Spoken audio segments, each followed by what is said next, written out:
আপনারা দেখছেন জবর খবর, বাংলার স্পন্দন।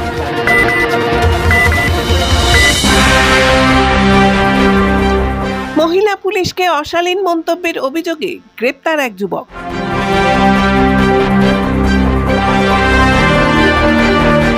সোনারপুর থানা এলাকার জগদ্দল কুণ্ডুপাড়ায় এক যুবকের অশালীন আচরণ ঘিরে চাঞ্চল্য ছড়িয়েছে। পুলিশকে অশালীন ভাষায় গালিগালাজ এবং সোনারপুর ট্রাফিক গার্ডের এক মহিলা পুলিশ কর্মীর প্রতি অশালীন মন্তব্য করার অভিযোগেই গ্রেপ্তার হলো স্থানীয় যুবক নবকুমার গায়েন। বাড়ি জগদ্দল এলাকারই কুণ্ডুপাড়ায়।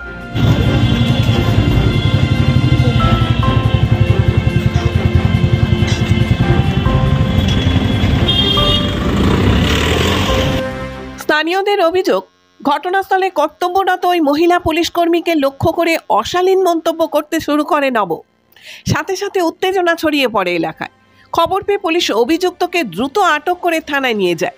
অভিযোগের ভিত্তিতেই নবকুমার গায়েনকে গ্রেপ্তার করেছে সোনারপুর থানার পুলিশ।